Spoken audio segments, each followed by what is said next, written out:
Hi everyone, I hope you all. This is CoinsKid. Just going to dive into XRP once again. Thank you for support. Okay, big up the CoinsKid crew. So right now, just here there was a bit of a bearish divergence. You've got a high here, okay, and a high there.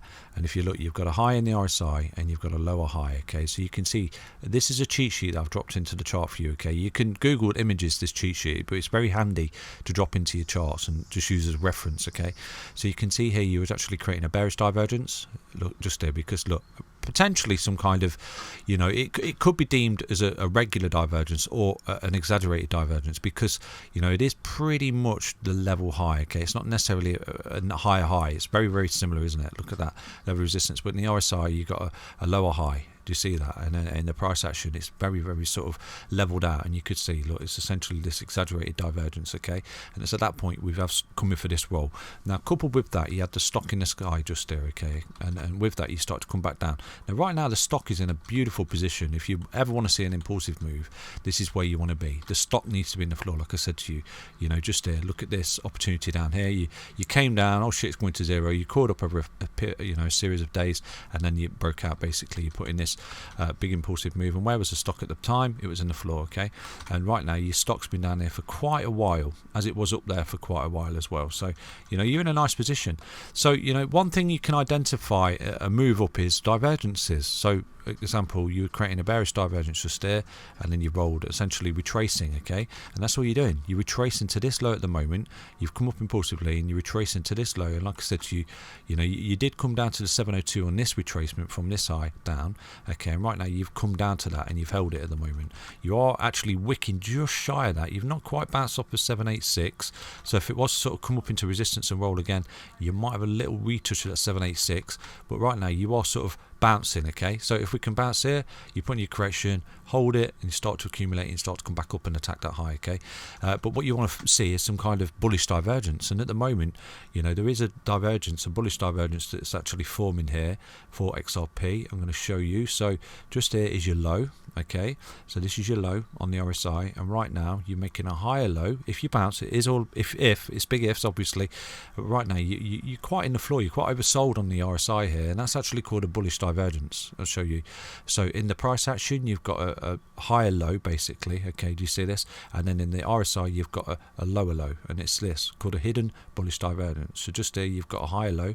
The blue lines represented the price action. The red line represents the RSI. Okay, so you've got a lower low just there, and then you've got a higher low just there, okay, in the price action. So obviously for this to be valid as a hidden bullish divergence right now with the stock in the floor, it needs to hold this low. Obviously if you start to come down and lose this low, you're invalidating this hidden bullish divergence, and then you're obviously going to come lower, and at that point we'll assess it. But at the minute, if you're expecting some kind of big move up from here, you're right in the area you need to be. Do you understand what I'm saying? So you've come up impulsively, impulsively. You've corrected down to the 702 at the moment, which is exactly what you did here.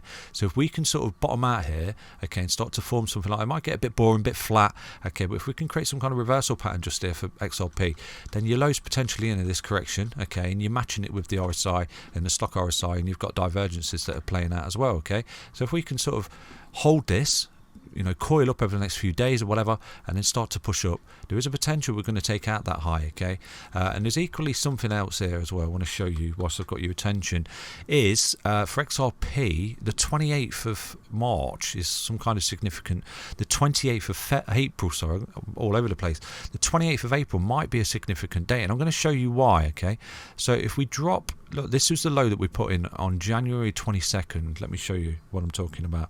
And yeah, it's just some, thought experiment analysis here. You can see that we put in that low, okay? Then we come up and made a high, and then we retested the low a month later in a higher low, sorry. On the 24th of February, we actually come down.